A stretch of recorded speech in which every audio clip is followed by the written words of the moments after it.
Folks, welcome back to the Rolling Grill. Today, you see it, rib tips. I packed these up on June 20th. I'm gonna show y'all how to take them from the vacuum seal to the smoker to the chopping block. Y'all stay tuned right here on the Rolling Grill. Yeah, boy.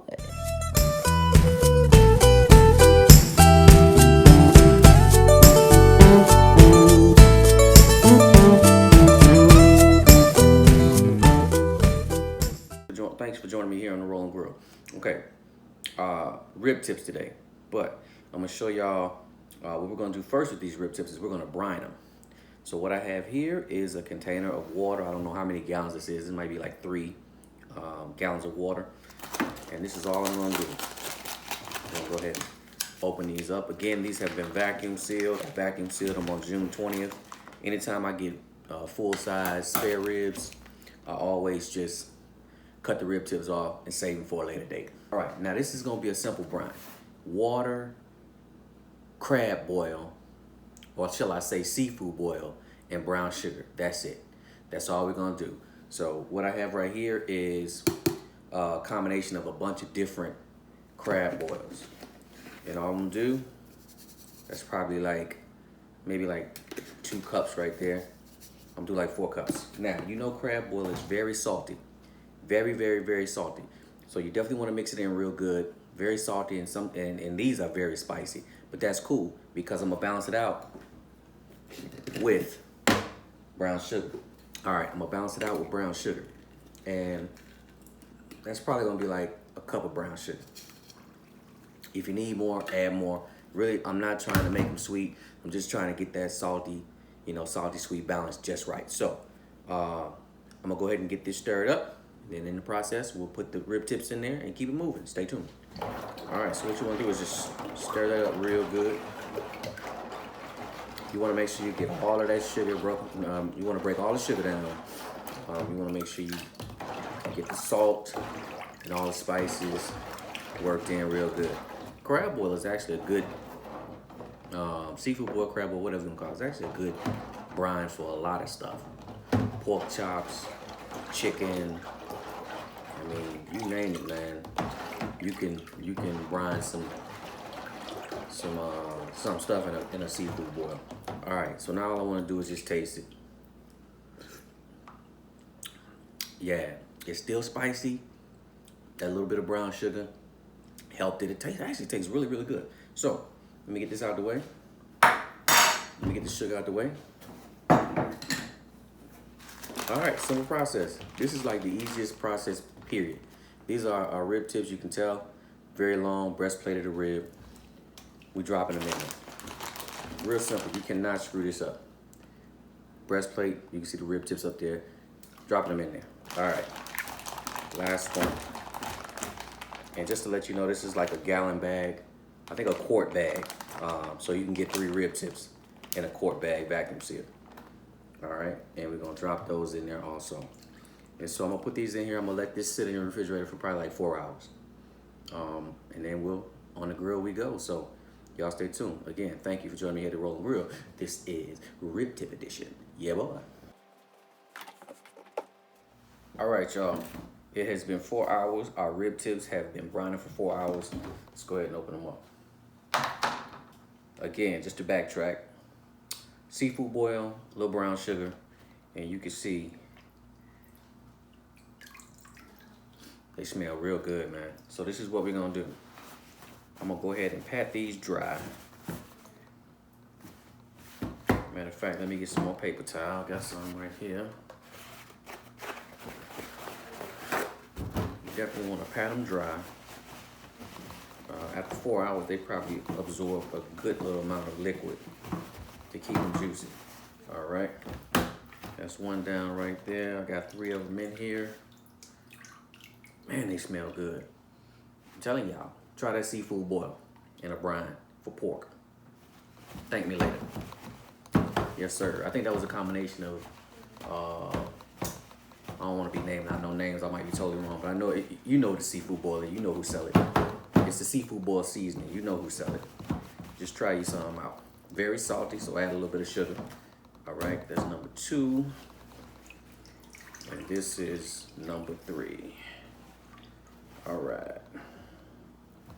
Now, generally with a brine, what I'll do is I'll rinse them off, but I'm not gonna rinse these off. It wasn't super salty because I added that little bit of sugar. So, those are our 3 rib tips. I'm gonna go ahead and throw this stuff away, then we'll come back and finish the magic. All right, so here we go. We got 3 slabs of rib tips. I'm gonna be using my QQ dust seasoning with this. This has got honey powder and a few other things in it, so it's gonna play real well with that salty seafood boil. So first things first, as always, y'all know I like that olive oil cooking spray. Comes out of there like a missile. Good stuff. It gets to the point, instead of having to use regular olive oil and pour it on there and rub it in. Now, we ain't got time for that. All right, so that's done. I've got a QQ dust open already, and it's simple. We're just gonna go on there. If you like to rub your seasonings in, by all means, ain't nothing wrong with that. Rub it in there. All right. And as you can see behind me, I got the pit lit already. I'm gonna be using a combination, or not a combination, but I'm gonna be using lump charcoal. I may throw a little apple wood on there, I'm not quite sure yet, but the apple wood will give it a good color. But again, I'm grilling these. I'm not smoking them. I'm not trying to smoke them, I'm trying to grill them. I'm trying to get that deep, impactful charcoal flavor in these rib tips that is synonymous with a rib tip, is that charcoal flavor. You wanna smoke something, smoke your ribs, but these rib tips, you really wanna grill them. All right, so that's it, y'all. That's it. Once my pit is up to temp, I'm gonna be throwing them on there once it gets to about 300 degrees. And I'll let y'all see what happens next. Stay tuned. All right, before I forget, I wanna mention, I did another rib tip video that's actually been very popular. I'm gonna put the link to that rib tip video right here. But that rib tip video, you'll see that those rib tips I purchased, they were already cut. This, I'm gonna show, that video will show you how to do them from already being cut, char grilling them on the grill. These right here, I'm gonna cook them whole, and then we'll chop them up. And I'm not even gonna char grill the sauce in. I'm just gonna run a nice warm sauce over them at the end. Because, you know, in most of the fairs or Taste Chicago, you know, that's how you get them. Where I'm from in Chicago, sometimes you get them char grilled in, sometimes you get them wet. I'm not a fan of wet rib tips, but I'm gonna do them anyway like that, because the other video shows you how to char grill them. So y'all stay tuned. Video link will be right here. We'll be right back. Give y'all a close up of what you're looking at after you season them up and they come out of that brine. You see how wet they are? That's from the olive oil, and a little bit of seasoning is gonna draw the moisture out. But it's by the time that seasoning starts to draw moisture out, we'll already have them on the pit. And that's what you're looking for right there. Those are your tips. All this is your tips. And this is gonna shrink up as you start to cook it. So for those who are new to rib tips, this is some good eating, man. So y'all stay tuned. On the pit they go. All right, guys, here we go. So that's our lump charcoal. This is the lump charcoal that we're using right here. All natural lump charcoal, Cowboy brand. All right. All right, so this is how we're gonna put them on there. Just like that. Just like that. All right, here's our last one right here. There we go, y'all. We're gonna let these rock and roll. I'm gonna come out here, I'm gonna let them go for about an hour. Come out here and check them, flip them over, let them go for about an hour, and then we'll take it from there. Y'all stay tuned. All right, guys, just wanna run you through it real quick. All right, we got our rib tips, we brined them for 4 hours. Seafood boil, brown sugar. Then we season them up with my QQ dust seasoning. You can use any kind of seasoning you want to. And then we put them on the pit. I'm using hardwood lump charcoal, which is, you know, a combination of probably hickory, oak, and a few other woods that they burn down to make lump charcoal. So that's where we're at right now. We're gonna check it in an hour. Stay tuned, be right back. This steam is intense coming off here. Okay, but anyway, that's what we're looking at so far. Hour in. Not drying out, still juicy. Look at that. Super juicy. That's what that brine do for you. Let me turn them all the same way. Super juicy. Look at that. So I'm gonna let them keep on rocking and rolling. That was hour number 1. I'm gonna go for 2 hours, and then we'll see what we need to do next. And again, we're rocking and rolling right at about 300 degrees. That's what you want. Stay right around 300 degrees, you'll be perfect. All right, folks, this is 2 hours in. Let me let all that heat off first. Let's see what we're working with. Oh yeah, still looking good, juicy. Let me get my little hand out the way. Hold on, I don't think y'all saw that. Get that little man out the way. It's still juicy, look at that. Oh yeah. Oh yeah, so this is what I'm gonna do, because I don't want to dry them out. I'm gonna go ahead, because that's the mistake most folks do. They want to continue to try to cook them on the grill open like this, and you know, although I did brine them, you still run the risk of drying them out. So let's go get some foil or a pan. Let's wrap them up and finish them up. All right, guys, here are the rib tips. If you know me, you've watched my channel any, then you know I never have foil. I'm always out, and again, I'm out now. So what I'm gonna do is just hit them with a little bit of Worcestershire, and I'm gonna stick them back in the pit. But before I stick them back in the pit, because the pit is smoking, before I stick them back in the pit, I'm gonna let the pit cool down a little bit, and then I'm gonna stick these in the far corner and just let them continue to cook all the way through on very low heat, because I don't have any foil. That's my only option, so y'all stay tuned. All right, folks, like I said, since I don't have any foil, all I did is just raise the rack up all the way to the top, put them in a little pan, and I cut down on my airflow. And so I'm trying to cool the pit down and just let it go probably at about 250, 275, just let them walk their way to doneness. So let's see how it comes out. Well, there's a way. Yeah, I ain't had no foil, but I found me a pot, a pan, or whatever you want to call this, a baking dish that was big enough to do the job. So just 30 minutes in, I said I was gonna wrap them for an hour. So I don't believe they're there yet. Well, what I'm going to do is turn them over. They're still juicy though, as you roll. So I'm gonna let them sit on here another 30 minutes. Give me a total of 3 hour cook time. 2 in the smoke and then 1 in this little makeshift wrap. So okay, let's recap. 2 hours direct grilling it over lump charcoal. Then 1 hour wrap.